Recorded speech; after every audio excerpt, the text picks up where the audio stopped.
This is Someone Like Me, the official podcast for End Slavery Tennessee. Through the telling of their stories, this show empowers survivors of domestic human trafficking and educates listeners on what's really happening in their own backyards. I'm Leslie, your host. Joining me is End Slavery Tennessee founder Derry Smith. Thanks, Leslie. Our survivor interview today features Crystal, whose experience with trafficking involves contracting HIV from a John. As you'll hear, there are many complications for survivors during recovery if HIV or AIDS is part of their story. Perhaps most profound is their labeling as a sexual predator if diagnosed with the virus and convicted of prostitution. This creates a number of issues when these survivors seek help. RestoreCorps, based in Memphis, the Community Coalition Against Human Trafficking, based in Knoxville, and End Slavery Tennessee, based in Nashville, have long worked closely together to work toward solutions for dilemmas like these. Governor Haslam appointed these agencies to serve as the single point of contact in their region to ensure that every Tennessean in every county had consistent access to resources and services related to human trafficking in our state. This statewide alliance is called the Tennessee Anti-Slavery Alliance, or TASA. This statewide approach is the reason Tennessee has led the nation in its response to the crime of human trafficking for the last 3 years, as ranked by Shared Hope International, and is a model recognized nationally for its efficacy. Each TASA agency partners with many governmental and nonprofit agencies in their region. Crystal has worked with our partners at the Community Coalition Against Human Trafficking. Like each TASA agency, the Community Coalition Against Human Trafficking unites and equips their community to end human trafficking while providing survivors with comprehensive trauma-informed aftercare services. The Community Coalition Against Human Trafficking serves 33 counties as the TASA partner for the East Tennessee region. The first step to understanding this issue is education, as Crystal will tell you. Even in my questioning, I was really uninformed on the difference between HIV and AIDS, and I'm grateful that we got to have this conversation so I can better understand the nuances between them. As always, it's important to note on this podcast that topics of sexuality and adult nature are included, so please be aware that the content may be triggering for some and not appropriate for children. We're so delighted to introduce to you now, Crystal. I wonder if we could start with some misconceptions about the world of HIV and AIDS. I know you speak a lot about it. What can you tell us just from the get-go that we should understand? HIV is extremely miscommunicated in the community. HIV is still basically based on the 80s education of, we're diseased, we're nasty, infectious, and it's a death sentence. And that is so far from where we are right now in 2020. HIV is no longer a death sentence. I'll be positive 20 years this December. I've got amazing health. It's definitely not talked about in the community because everyone keeps kind of like playing that game operator where everyone just keeps passing the same information. Yes. And unless you're positive and you've been living with it or you're an advocate, there's really no reason but for you to stay stuck and stagnated in that stigma. Mm-hmm. Of getting close or, eating, toilets, shaking hands. It's very sad that we're still living with, people still believing those beliefs. I remember in 6th grade, they taught us how it's contracted, and they were very clear. And yet for years, people in school would say dumb things like you get it in toilets. And I was like, that is absolutely not what we were taught, No. And there's I think there's prevailing falsehoods that are kind of taking over in places. There's plenty. I mean, people get AIDS and HIV in the same, and they're not, even though it's the same, condition within the diagnosis of HIV. AIDS is a syndrome. So AIDS is only diagnosed if your CD4 count falls below 200. So people get that confused as well. It's very stigmatizing language, and it's not appropriate. Yeah, AIDS and HIV are two separate conditions diagnosed by a doctor. They're not the same thing. I see. So HIV is what one gets first, and then it can eventually. It can, but that's another thing that, it's not out there with education. HIV is nowhere where we've been. I've lived with it 20 years, and I've been undetectable for a good 18 years of that. And so what that means, being undetectable, means you're untransmittable. That means I cannot pass HIV on to any sexual partners, them Oh, being negative. As long as my viral load is undetectable, the virus does not transmit, and that's for all living with HIV with undetectable viral loads. I got pregnant 14 years in being positive and gave birth to a vaginal birth to a perfectly healthy child who is 6 years old now and HIV negative. hmm. And these are the things that the community is not being educated and does not, don't read on, don't learn about. It's still shake hands and we're so far from that. The medications have advances, the care has advances, and it's manageable. I've never had the flu. I don't get sick. My health is no different than the next person. The only difference is I have to take one pill a day. Yeah. You were infected, is that the right word to use? Yeah, that's fine. As a teenager from a John, right? Yes. So, how did that affect your experience both during and after? When it happened, I, of course, thought it was a hoax.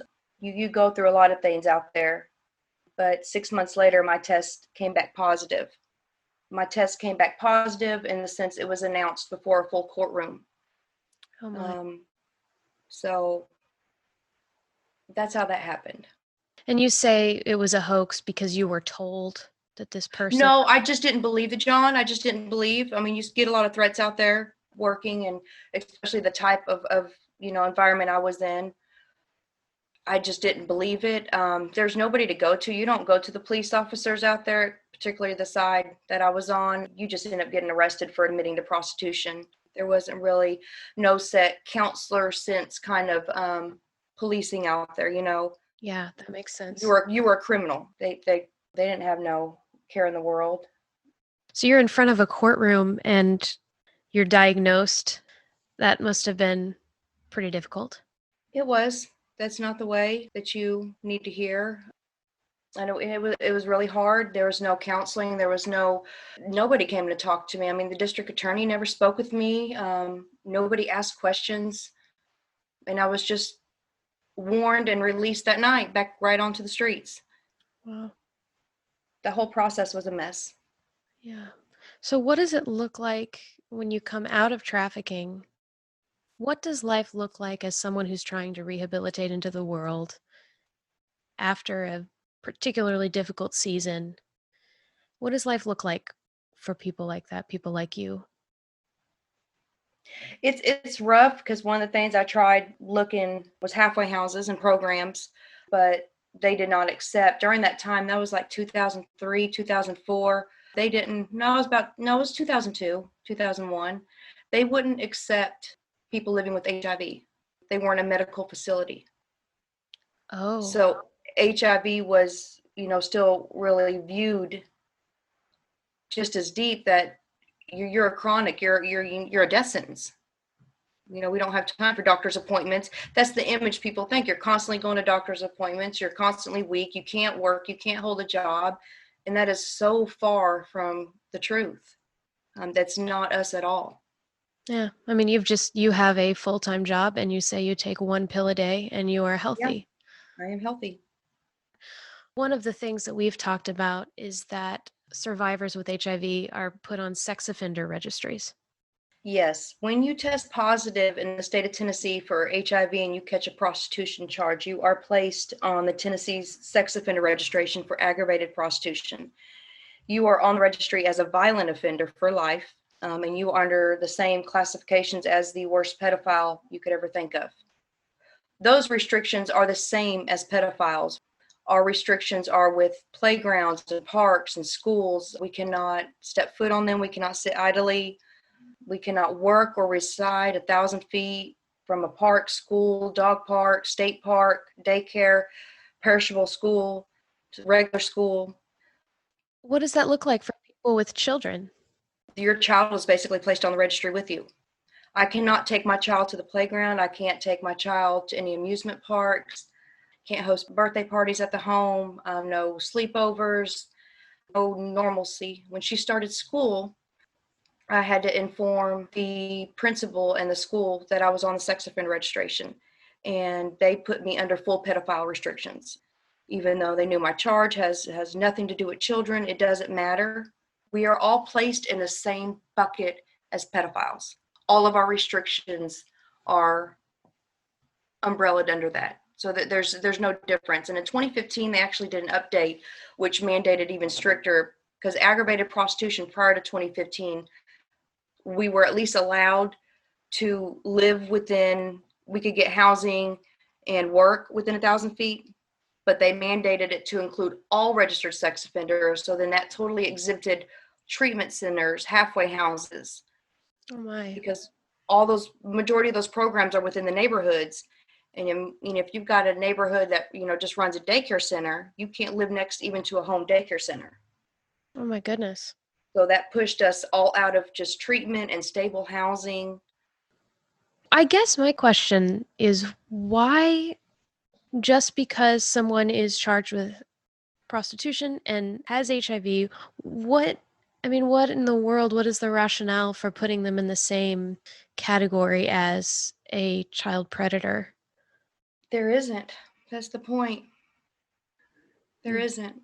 It doesn't make sense at all. I don't really have an answer because it's so painful.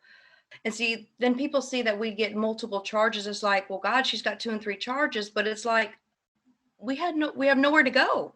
It's a continued cycle to the streets. Right. It's a continued cycle for survival mode. We're in nonstop survival mode. Hmm.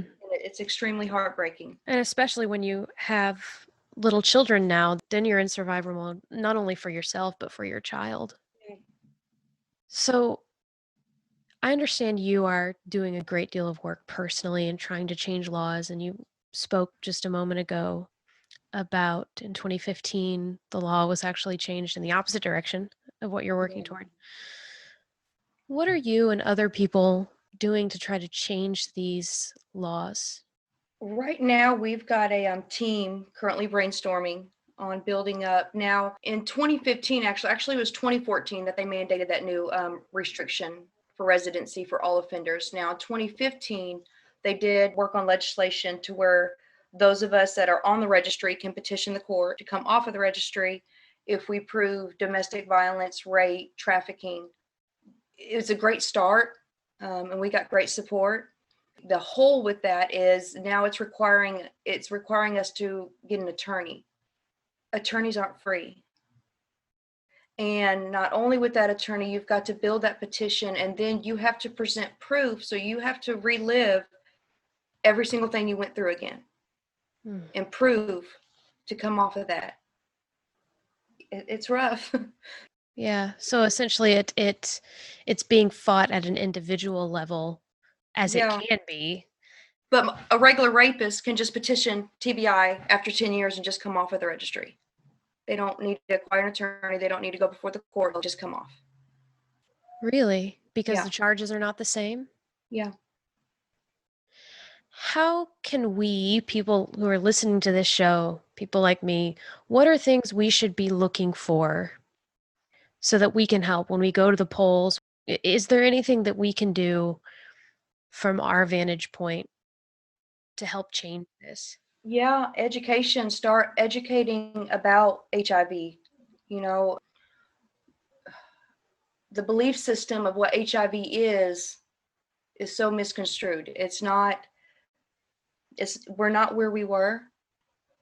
You take your medication, you maintain an undetectable viral load, you can't pass the virus, yet HIV is so still heavily on the southern state law books, one of them being Tennessee. That's where we can start. We can start with the community really reading and really getting those eye openers of, wow, I didn't know that this is HIV now. Mm-hmm. We have children our children are born HIV negative. I remember when I got pregnant with her, I was such in a panic because I believed and I was working in the field and I believed those lies. And it was just shocking to go through that experience Yeah. and to know medically for a fact that that science is true. You know, I maintained an undetectable viral load, took my meds every day, didn't miss an appointment. And now my child's healthy. You know, that's where the community can start, is educating and updating what they know. And then go to the polls and ask these questions, and then really reach out and wonder why we have over 4 dozen women sitting on Tennessee state sex offender registration for prostitution, and that are restricted under the same pedophile restrictions and rapist restrictions of the trauma which they went through. That was exactly the kind of the thought that I just had, was these women, they were victims of things that people like child predators Yeah. have done, and yet they sit in the same judgment and We sit in the same punishment. judgment. We have to go stand in line with other, you know, those on the registry. We have to get the same monitoring software on our phone. We have to go through polygraphs every 6 months. Every 6 months? Yeah. If you're under probation, you will do a polygraph examination every 6 months. And I cannot begin to tell you how traumatizing just going through that process is. I have to have monitoring software on all my technology that sends a read receipt to everything I do. And the technology platform that I have to use is Covenant Eyes, which is a monitoring software for people who have porn addiction. Hmm. Hmm. It's beyond insulting. Yeah. I'm not a child predator. I'm not a rapist. I'm not a sex offender. You know, I don't, it doesn't make sense. No. It doesn't. It's infuriating. So many women are being hurt by this. I mean, I've just got a couple of girls that I'm in contact with that are still just constantly on the streets, relapse. It's just a constant cycle of incarceration because it's very few and far in between those of us that do find some stability. Right. It's really at the look of the hand and God, you know, putting Yeah. placing people at the right time. At Yeah. least for me, it's God, you know, that's placed people to help me at the right time. But it shouldn't be that way. All women should be able to access treatment centers and cares and safe houses and shelters. I mean, you can't even access any of the local shelters. No shelters except sex offenders. Hmm. And Hmm. you're not placed in different buckets. You're in one bucket and you are it. Yeah. How can places like, or how, I guess rather, how do places like in Slavery, Tennessee, how are they working with government, with survivors, with organizations? You know, are they kind of filling a role to help facilitate that, or are their hands a little bit tied in places? In regards to this, I just don't think it's really been brought too much to their attention because it's hard to locate all these women and actually get them to where you can help. And Mm. quite honestly, there's not too much in slavery could do. Their houses as well are restricted. Mm. Because here's the thing, no matter where you live, you have to go up on a public registry with your address. So it doesn't matter if that woman truly needs protection, unless she's like covered under the FBI or witness protection program, that address is going up on the registry. So you can't place a woman in a safe house because then that safe house is exposed on a public registry Yeah. to where then all those women that are being protected there can now be located just because that one woman address has been alerted to the whole community. Yeah, that There's no getting away. You don't get to start over. There's no starting over. hmm. You will always be found if you need to be found. And it doesn't surprise me then that, like you said, so many people would go back to that lifestyle, because it's almost like, well, It's a hamster wheel. yeah, you've found hope. You've found motivation to keep going on that hamster wheel. Or I guess get off of it, or try to do the best you can to make a normal life. What would you say to people who are in it right now and who are kind of have all of that ahead of them? Wow. Stay clean. Find your grounding of your recovery. That's the main responsibility. That's where we take our control back.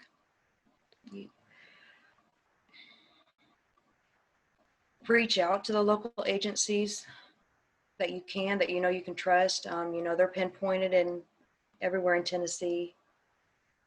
I'm not really sure how to answer that. That's a very hard question because from my experience, the getting here required hundreds of turnaways. Hmm. The only reason I am where I am today is because of my child, because I refuse to allow the cycle to continue. I honestly don't think if I were to have given birth that I would have found the strength to keep fighting through this madness. Mm-hmm.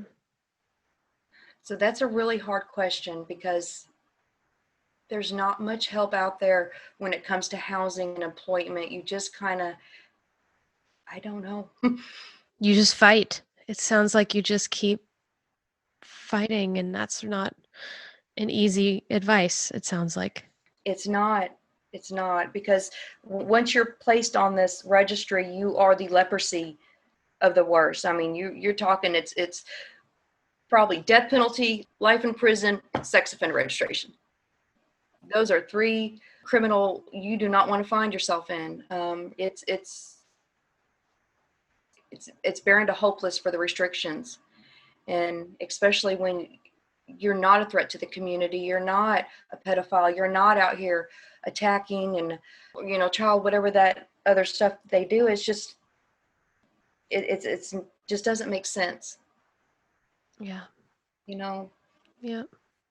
What what else would you want to share with people who are listening to this? Education about HIV, I think, is incredibly important, and I'm really glad you brought that to our attention as a starting point. What else is, I mean, I know you've done a great deal of work on this. I am. We got the team currently brainstorming. So I mean, if anybody's interested, we definitely are having those roundtable discussions. Is there an organization that's doing that that we can look into? Zero Project, and you can look into HIV law and policy Okay. and reach out to them, and they'll be more than willing to connect you with the Tennessee Coalition. Mm-hmm. It starts with education. It starts with the judges and district attorneys, TBI, really sitting down and looking at this and seeing these 4 dozen women that are just in this endless cycle. Mm-hmm. There needs to be change. And the reason for the change is this registry is harmful in many senses when it relates to women living with HIV and even men. It doesn't matter really. It doesn't matter the gender. It discourages the individual from even getting tested in the first place. Yeah. So when you have this fear and other women know, oh gosh, she's been put on the registry. So it discourages the testing. And when you discourage the testing, you discourage the treatment, which then you prevent the undetectable viral load, which then you prevent the untransmittable. So it's all the barriers into care and treatment. Yeah. You Right. know, uh, you don't have stability in housing and a job and insurance, getting to your doctor's appointments. Is that often how it can develop into AIDS, which is viral, Yes, which is transmittable? yes. AIDS. Well, you're transmittable if you're not undetectable. I see. Undetectable can read scientifically in many different copies. So you would have to check with your local health department, your infectious disease doctor to see what lab they're testing at, because undetectable can be under 200 copies, 50 copies, 25 copies. There's many different medical standings on that depending on the lab. But once you're on treatment for a minimum of 6 months, the virus becomes undetectable, Hmm. which means you can't transmit. But if you can't get that individual undetectable, Mm-hmm. these laws are just continuing to put everybody at risk because you're not allowing that person care and treatment. I think that's where I was getting with that, was if people are saying, well, I will just not get tested and they're not getting treatment, then that is posing a greater risk in the long run to many more people because they're not staying undetectable. That's right. That's what we're trying to get that awareness out. And those to understand, but everyone's so keen on the stigma. It's like you Yeah. think someone, is out there prostituting is intentionally out there infecting other people. That is the last thing we are doing. Mm. That is so far from the truth. And at the end, that's how we are treated. I mean, I remember the looks in the courtroom that I was given was just like I was a monster. Ugh. And I honestly had no clue what was going on. Yeah. I heard it, but I didn't know what was going on. It must be really wild to be where you are now and think back to that moment with everything you know, with all the life experience. I mean, for all of us, we must have those moments where we look back and with the mature brains that we have now, there's a whole new perspective on that moment. Yeah. Oh, yes. I do. I do. If I can just go back. I don't even know what I remember the court saying it, but this was 95, 96. I was 15 going on 16 when my world got turned upside down. So by the time I ended up in court, I didn't know what happened in the world I didn't know what a sex offender registration was. I didn't know they made this new database. I heard it, but I didn't understand what it meant. And once you're on it, you're on it. Yeah. There's no going back. Yeah. I mean, you were told by the John that he was positive. I just wonder how many people aren't being told, you know? And that's a scary thought. Yeah. We've touched on a lot, I think, in our time, and this is a lot of stuff that we haven't talked about with anybody before, and I am really grateful. And to be honest, my mind is there's a lot of cognitive dissonance, but that doesn't make any sense, you know? What do you want to leave us with? If you could say one thing to the people who are listening about human trafficking or about specifically this part of the quilt that is human trafficking, what would you want to say? We don't belong in this registry. We don't deserve the treatment and the failure of a chance to own a home, Mm. to start a career. We deserve a chance to live. We deserve a chance of rehabilitation.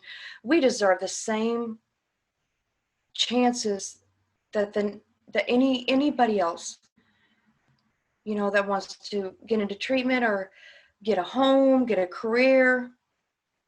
You can't on this registry. Mm-hmm. Is it possible? Yes. You're going to have to work for like an agency, a nonprofit. I mean, to be on the sex offender registration and actually gain a respectable employment somewhere. I don't know. That question is really hard. I think that's good though. Just I think the point being though that you shouldn't be on the registry. Not on this registry. If those out there listening that don't understand the registry restrictions and what it entails, if you just think in your mind, sex worker, traffic survivor, however you want to view it, and compare it to the restrictions that are listed of what we're restricted to, there's no sense. There's not a single restriction on there that has anything to do with that life. Nothing. Because ultimately the sex offender registry, the point is that it's people who have committed crimes that potentially they could be dangerous to other people. But people who have survived human trafficking, the point was that We're basically on the registry so Johns could see who not to pick up. You're on the registry. They put child predators on the registry and rapists and other whatever else different kind of charges they have, so the communities can know to keep their children safe. A woman or a male that was raped, because it happens both gender, both can be affected, to alert where their perpetrator is and to keep away from them. Why are we on the registry? It's not for your child next door. I'm not going to hurt your child. mm-hmm. I'm not going to take your husband. I'm not going to rape him. Mm-hmm. I'm not going to rape you. The only reason we're on this registry is for Johns. That's the only sense any of us can make of it. either to the Johns know not who to pick up or who to harm and get away with it. Because who are we to be saved? We're that small bucket of some 4 dozen women. Why worry about us? Why are we on this registry?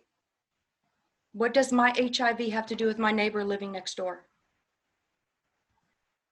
Yeah. That's powerful. Yeah.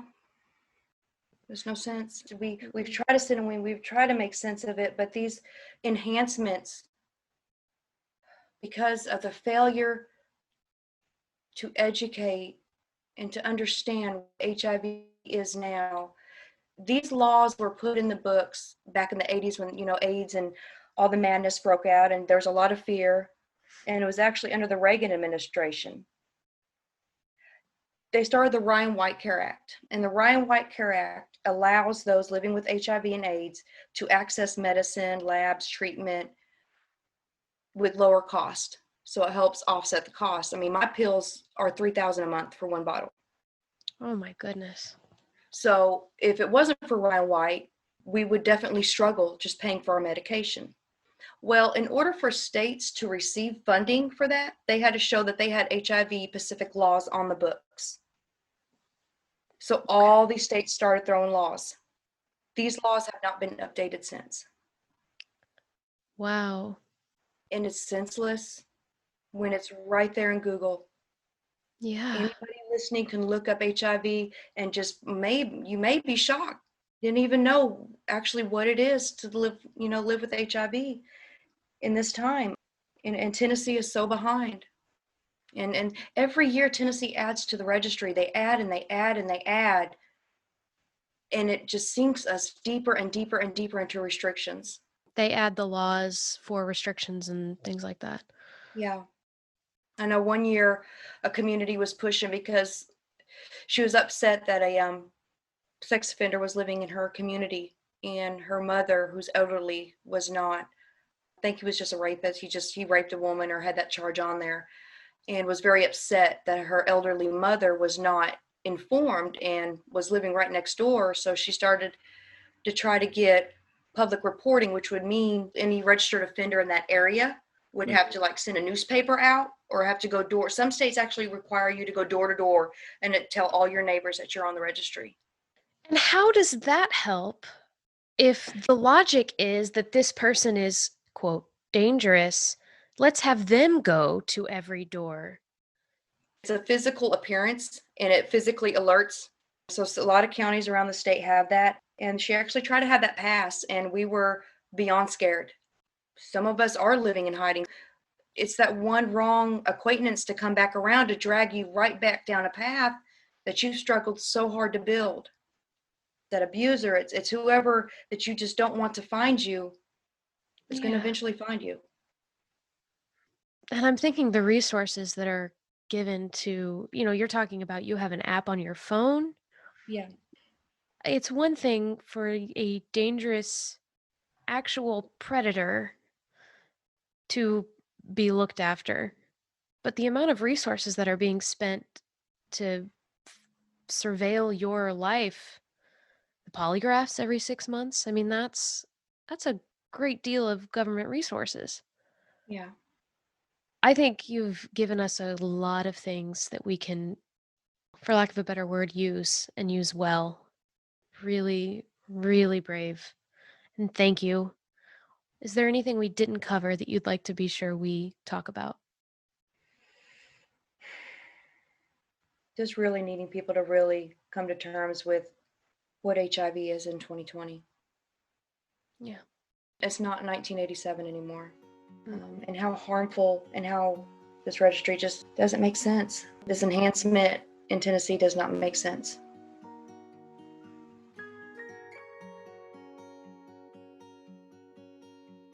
As always, we want to thank the Jones Legacy Group for their ongoing support and exclusive sponsorship of this first season of Someone Like Me.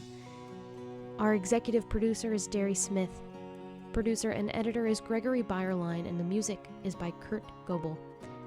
If you like what you've heard on this podcast, please tell a friend and subscribe on your platform of choice so you never miss an episode. I'm Leslie Eiler Thompson. Thank you for listening.